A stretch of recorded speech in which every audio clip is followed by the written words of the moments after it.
اپنے گھر میں دولت چھپا رکھی ہے. دیکھیں بادشاہ چاہتا ہے کہ جناب امیر کے ساتھ صحابی ہیں, پیغمبر کے سچے ساتھی ہیں, لہٰذا ان پہ کوئی الزام لگایا جائے. ابھی دولت دی ہے, ابھی گھر میں ہوگی جناب ابوذر کے. دروازہ کھٹکھٹا دیا, آپ چھاپا پڑ گیا, کہا کیا ہے؟ کہا ہم نے خبر ملی ہے کہ آپ کے گھر میں دولت ہے. جناب ابوذر غفاری دروازے سے ہٹ گئے, لوگ اندر گئے, سپاہیوں نے تمام چیزوں کو دیکھا, چیک کیا. اب مختصر سا جناب ابوذر غفاری کے گھر میں سامان ہے, آپ جانتے ہیں کہ جناب امیر کے ساتھی ہیں. جب گورنر بنا کے بھیجا تو کیا تھا, ایک لوٹا, ایک جو ہے چٹائی. تو لوگوں نے کہا صاحب اس سے زیادہ کہنے, اس سے زیادہ ضرورت میرے مولا کو نہیں پڑی تو مجھے کیا پڑی. جناب ابوذر غفاری کے گھر کی تلاشی ہوئی, جب کچھ نہ ملا تو ہاتھ پکڑا, گرفتار کر کے بادشاہ کے سامنے پیش کیا. خلیفہ وقت نے کہا ابوذر غفاری یہ بتاؤ اس رقم کا کیا ہوا جو دی تھی؟ کہا تم نے کہا تھا ضرورت مندوں کو دے دینا, تو پہلے ضرورت مندوں تک پہنچائی, بعد میں گھر گیا. یہ ہے کردار صحابہ کرام کا کردار. دیکھیں صحابیت پہ جب ذکر ہوتا ہے تو لوگ اس بات پہ اعتراض بھی کرتے ہیں. سرکار سید الشہداء مولا امام حسین علیہ السلام کربلا کے میدان میں ارشاد فرمایا, آپ نے کہا کہ جیسے صحابی مجھے ملے, جیسے انصار مجھے ملے, ویسے نہ میرے نانا کو ملے, نہ میرے بابا کو ملے, نہ میرے بھیا کو ملے. باب فضائل میں آپ کے سامنے عرض کرنا چاہتا ہوں کہ اکثر آپ اس حوالے سے باتیں سنتے ہیں کہ جناب مولا حسین یہ کہتے ہوئے نظر آئے کہ جیسے مجھے ملے ایسے میرے نانا کو بھی نہیں ملے, میرے بابا کو بھی نہیں ملے, میرے بھیا حسن مصطفیٰ کو بھی نہیں ملے. تو کیا مولا حسین کی نگاہ میں وہ صحابی تھے کہ جو فرار کر جاتے تھے؟ کیا امام حسین ان سے اپنے صحابیوں کا تقابل کر رہے تھے کہ جو فرار کر جانے والے تھے, جو دھوکہ دے دینے والے تھے؟ کیا ان سے امام حسین تقابل کر رہے ہیں اپنے صحابہ کا کہ جو پیغمبر کے پاس فائدہ اٹھانے آتے تھے؟ نہیں.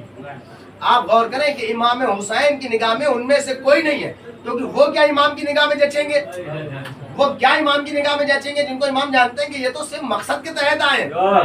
کہ بہت سے لوگ ذاتی مقصد کے تحت پیغمبر سے جڑ گئے, مولا کائنات کے آگ کے پاس بیٹھ گئے ذاتی مقصد کے تحت, اور صرف بیٹھ نہیں گئے, کچھ لوگ تو آج بھی پڑے ہوئے ہیں اپنے فائدے کے لیے کہ صاحب قبر رسول پہ تو عذاب ہو نہیں سکتا, وہ تو رحمت للعالمین ہے, لہٰذا دائیں بائیں پڑے رہو. محمد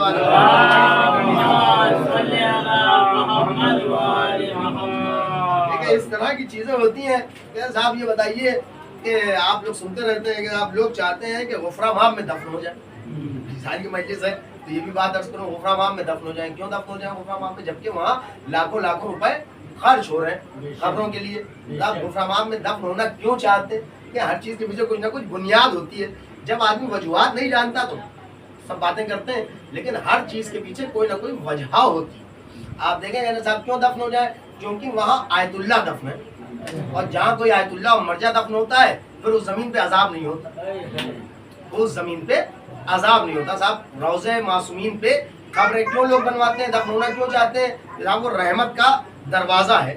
آل محمد کا اگر روضہ بنا ہے تو پھر وہاں رحمتیں نازل ہوں گی, تو اس رحمت کے سائے میں محفوظ رہ جائیں گے. لیکن یاد رکھیں آپ چاہے پیغمبر کے پہلو میں ہی کیوں نہ دفن ہو جائیں, اگر کردار نہیں ہے تو پھر کوئی بچانے والا نہیں ہے.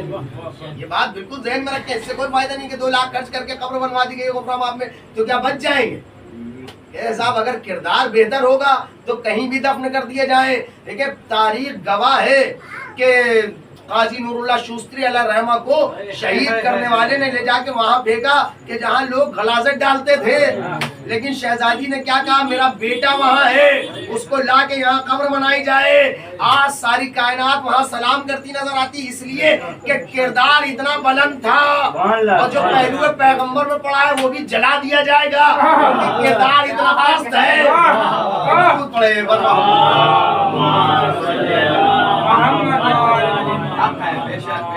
ہر چیز کے پیچھے وجوہات ہوتی ہیں, ہر چیز کے پیچھے وجوہات ہوتی ہیں. آپ دیکھتے ہوں گے کہ ابھی مختارنامہ وغیرہ سب لوگ دیکھتے رہتے ہیں کہ لوگ جو ہیں جو صحابی دکھائے جاتے ہیں جناب مختار وغیرہ اور ان کے ساتھ والے, آپ نے دیکھا ہوگا کہ وہ اپنے سر پہ ایک کپڑا ڈالے رہتے ہیں, اس کے سائڈ دونوں کور رہتے ہیں, اکثر آپ لوگ دیکھتے ہیں. تو یہ صرف عرب کلچر نہیں ہے, یہ صرف اور صرف عرب کلچر نہیں ہے. عرب کلچر وہ ہے جو تو باندھا رہے لوگ رہتے ہیں. یہ کیا ہے, آل محمد کے لیے بھی یہ ملتا ہے کہ معصومین اپنے سر پہ ڈھانکے رہتے تھے کپڑا جس کے دونوں پلے سائڈوں میں پڑے رہتے تھے. لیکن میں بات عرض کر رہا ہوں, ہو سکتا ہے کبھی آپ لوگوں نے نہ سنی ہو, روایت میں نے کتاب میں پڑھی, لہٰذا میں چاہتا ہوں میرے چاہنے والے سننے والوں تک پہنچ جائے. آل محمد نے کے گھرانے میں یہ طریقہ اور یہ دستور رہا اور اس کو معصومین نے اپنے صحابیوں تک پہنچایا، اور اس کی وجہ یہ ہے کہ چھٹے امام امام جعفر صادق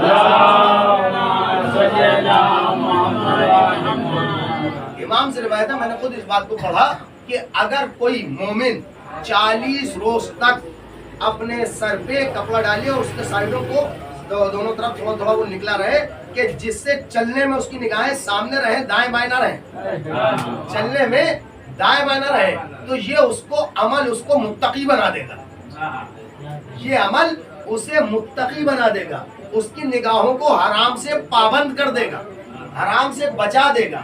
یہ دستور آل محمد نے بتایا، تو ہر چیز کی بھی جو وجہ ہے، ایسا نہیں ہے۔ اب یہ الگ بات ہے کہ لوگ پھٹے بازی میں اور کلچر میں اور شو بازی میں لوگ ڈالے ہوئے ہیں۔ میں زبان میں عرض کر رہا ہوں کہ آپ جو ہے وہ فیشن بنا لیا گیا، جب جاتے ہیں تو آپ ڈال لیا گیا۔ اس ڈالنے کے پیچھے نیت یہ ہو کہ ہاں اس کے ذریعے ہم تقوی الہی حاصل کریں گے، تو یہ کپڑا ڈالنا بھی ایک ثواب کا ذریعہ بن جائے گا۔ درود پڑھے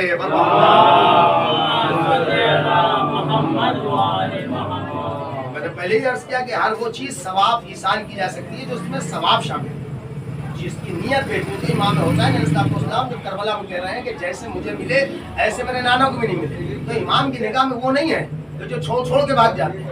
مولا حسین کی نگاہ میں اس وقت جناب سلمان ہیں، جناب مقداد ہیں، جناب قنبر ہیں، جناب حذیفہ یمنی ہیں، ایسوں سے تقابل کیا جا رہا ان کا کہ جو کربلا کے میدان میں امام حسین سے ساتھ ملتے ہیں۔ آپ دیکھیں کہ جناب سلمان کا معیار کتنا بلند ہے۔ کیا فرمایا رسول خدا نے؟ السلمان منا اہل بیت، سلمان ہم اہل بیت میں سے ہیں، سلمان ہم اہل بیت میں سے ہیں۔ ایسوں کے لیے امام حسین کہہ رہے ہیں جیسے مجھے ملے ایسے میرے نانا کو بھی نہیں ملے۔ جناب سلمان کے لیے پیغمبر خدا نے ارشاد فرمایا کہ سلمان لقمان سے افضل ہیں، جناب سلمان جناب لقمان پیغمبر سے افضل ہیں، یہ حدیث پیغمبر خدا ہے۔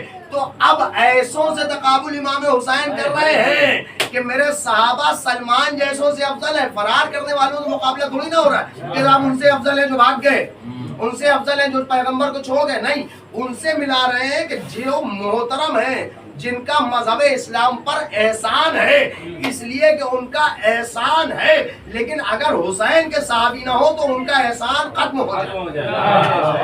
آپ دیکھیں جناب عمار یاسر مولا کائنات کے صحابہ میں مشہور ترین نام، لیکن کیا ہے جناب عمار یاسر کا مقام و مرتبہ؟ جناب عمار یاسر کا مقام و مرتبہ اتنا بلند ہے کہ پیغمبر خدا نے ارشاد فرمایا کہ عمار یاسر کے لیے حدیث ارشاد فرمائی کہ عمار یاسر حق کے ساتھ ہیں اور حق عمار کے ساتھ ہے۔ آپ دیکھیں کہ یہ حدیث آپ بارہا سنتے ہیں، کس کے حوالے سے؟ جناب امیر کے حوالے سے سنتے ہیں کہ مولا کائنات کے لیے پیغمبر نے ارشاد فرمایا کہ علی حق کے ساتھ ہے، حق علی کے ساتھ ہے، لیکن صرف مولا کائنات کے لیے نہیں ارشاد فرمایا بلکہ جناب عمار یاسر کے لیے بھی ارشاد فرمایا کہ حق عمار کے ساتھ ہے، عمار حق کے ساتھ ہے۔ نجف اشرف میں ایک عالم دین رہا کرتے تھے، اہل سنت عالم دین تھے، آل محمد سے محبت رکھتے تھے، انہوں نے ایک کتاب لکھی خصوصیت جناب امیر، اور اس میں جو پہلی حدیث لکھی وہ یہی لکھی کہ مولا کائنات کے پیغمبر نے ارشاد فرمایا کہ حق علی کے ساتھ ہے اور علی حق کے ساتھ ہے۔ روایت کہتی ہے کہ شیخ صدوق علیہ رحمہ تک وہ کتاب پہنچی۔ اب دیکھیں خصوصیات کا مطلب یہ ہوتا ہے کہ جو صرف ایک میں پائی جاتی ہے وہ دوسرے میں نہ پائی جاتی۔ بھائی خصائص کا معاملہ یہی ہے نا کہ جو چنندہ کوالٹی ہوں گے صاحب اس میں ہے وہ کسی میں نہیں ہے۔ تو جب شیخ صدوق پاس پہنچی تو شیخ صدوق اس کتاب کو لے کے چلے اور جانے کے بعد اس عالم دین سے ملاقات کی اور کہا تم نے یہ جو پہلی حدیث نقل کی ہے کہ حق علی کے ساتھ ہے، علی حق کے ساتھ ہے، کیا تم نے نہیں سنا کہ پیغمبر جناب عمار کے لیے بھی یہی کہا تھا؟ پیغمبر نے جناب عمار کے لیے بھی یہی کہا تھا کہ حق عمار کے ساتھ ہے اور عمار حق کے ساتھ ہے۔ اب وہ اپنے آپ میں بڑے حیران ہوئے، انہوں نے سند دکھائی کہ دیکھو پیغمبر نے اس مقام پہ یہاں یہ حدیث بیان فرمائی تھی کہ حق عمار کے ساتھ ہے، عمار حق کے ساتھ ہے۔ اب یہ بتاؤ یہ صرف خصوصیت مولا کائنات میں کہاں بچی؟ یہ تو جناب عمار یاسر میں بھی آ گئی۔ تو وہ کہنے لگے قبلہ کیا میں نے غلط روایت لکھ دی؟ کیا میں نے حدیث غلط نوٹ کر دی؟ میری کتاب کی پہلی ہی حدیث اگر رد ہو جائے تو پھر کتاب کا معاملہ کیا ہو؟ تو شیخ صدوق علیہ الرحمہ نے کہا دیکھیے میں آپ کو شرمندہ کرنے کے ارادے سے نہیں آیا ہوں، میں آپ کو مکمل تشریح حدیث بتانے کے لیے آیا ہوں۔ اللہ کے نبی نے جناب عمار کے لیے بھی یہ بیان فرمایا کہ حق عمار کے ساتھ ہے اور عمار حق کے ساتھ ہے، لیکن عمار کے لیے صرف اتنا ہی کہا کہ حق جناب عمار کے ساتھ ہے اور جناب عمار حق کے ساتھ ہے، لیکن مولا کائنات کے لیے صرف یہ نہیں کہا کہ حق علی کے ساتھ ہے، علی حق کے ساتھ ہے، بلکہ جب حدیث بیان فرمائی تو ہاتھوں کو اٹھا کے کہا پروردگارہ حق کو ادھر موڑنا جدھر علی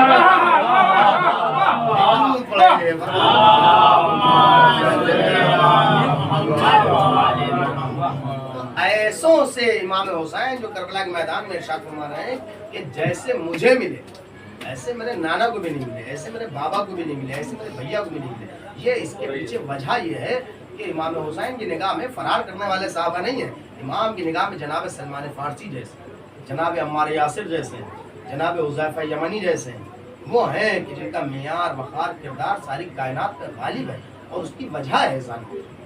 ایسے نہیں امام کہہ رہے ہیں کہ جیسے مجھے ملے، اس لیے تم نہ کہہ رہے ہیں کہ آپ جو ہے میرے ساتھ اس وقت بھی موجود ہیں، نہیں، امام اس لیے کہہ رہے ہیں کہ روایت لکھتی ہے کہ شب عاشور، سوگنامہ آل محمد میں واقعہ تحریر ہے کہ شب عاشور، اور جو لوگ کربلا ہو جائے ہیں وہ بھی اس بات کی تائید فرمائیں گے، اور جو لوگ نہیں ہیں خدا انہیں بھی کربلا کی زیارت کی توفیق عطا فرمائے گا۔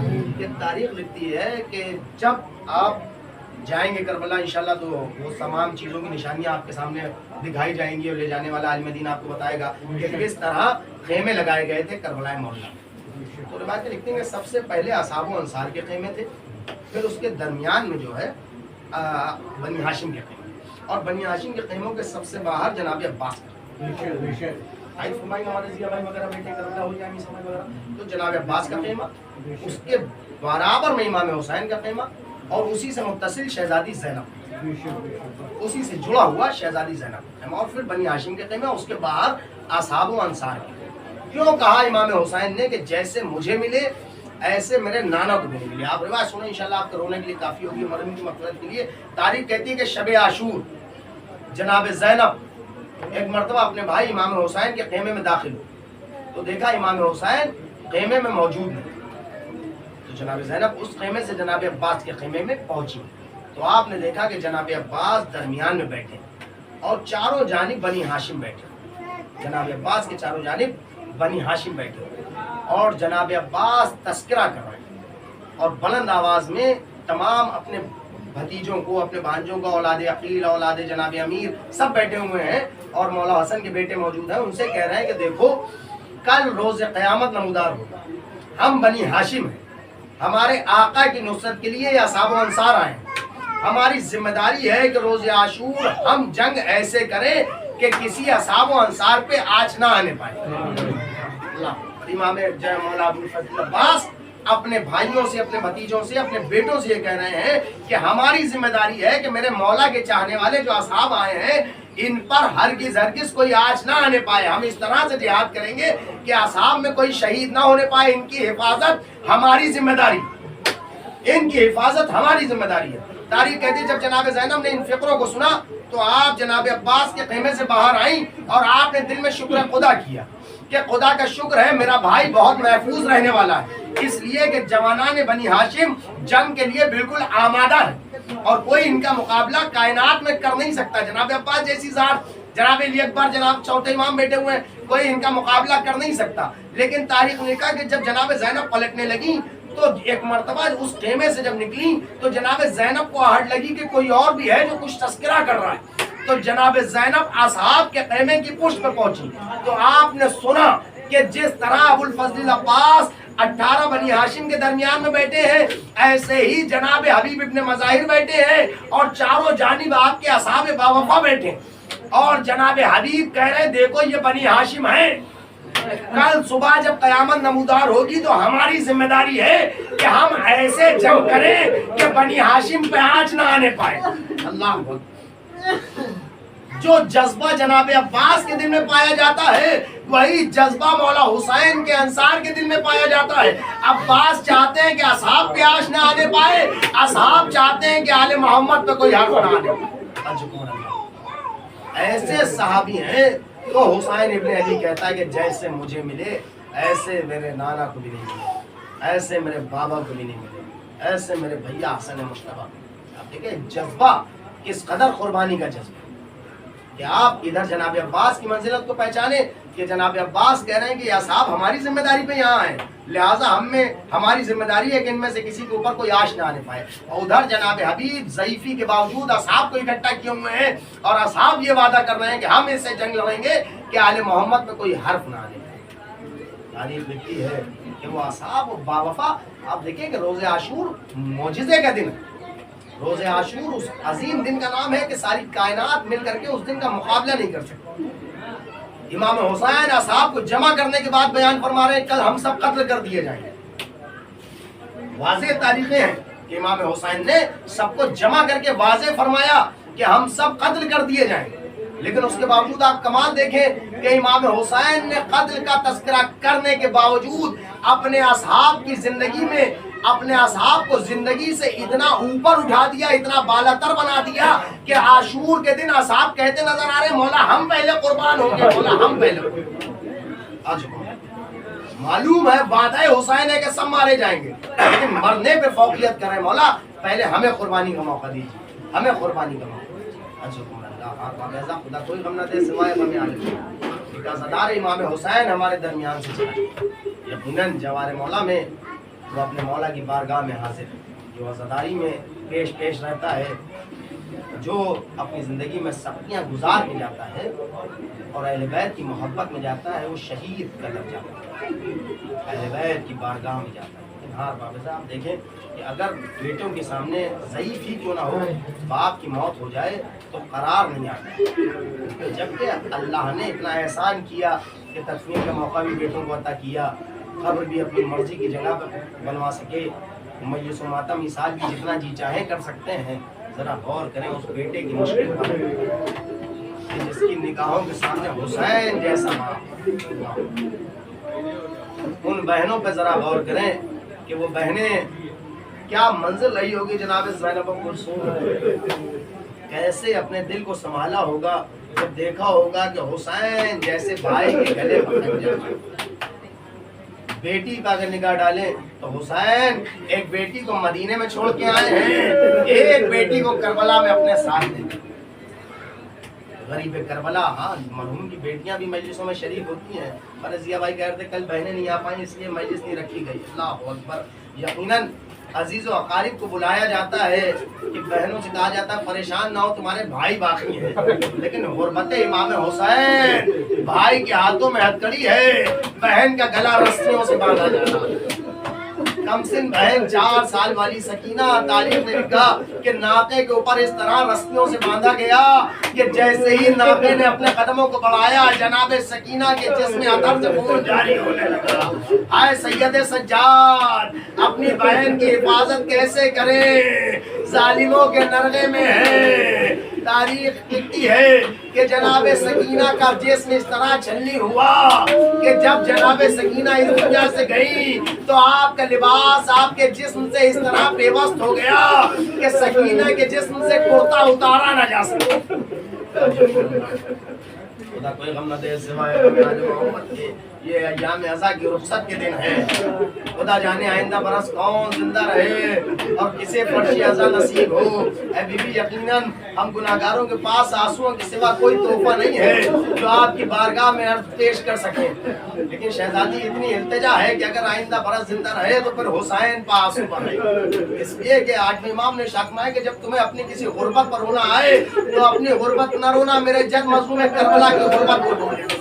تاریخ لکھتی ہے کہ جب پلٹ کے جناب زینب مدینے واپس آئیں، اب یہی ایام ہے کہ جب پلٹ کے جناب زینب مدینے آئیں تو ایک مرتبہ کہا سید سجاد پہلے ہماری سواری کو نانا کے مزار پر لے چلو. ارے زینب پہلے نانا سے ملاقات کرے گی. لو ناقے کو جناب رسول خدا کے مزار کے قریب لایا گیا. تاریخ لکھتی ہے کہ جناب زینب جب پیغمبر خدا کے مزار پر پہنچی تو آپ نے امام حسین کا وہ امامہ جو کربلا کے بعد لٹ گیا تھا، ارے اس لٹے ہوئے امامے کو قبر پیغمبر پر رکھا. جیسے ہی امامے کو قبر پیغمبر پر رکھا تاریخ کہتی ہے قبر پیغمبر لرزنے لگی. ایک آواز گونجی اے بیٹی زینب اس امامے کو ہٹا لو.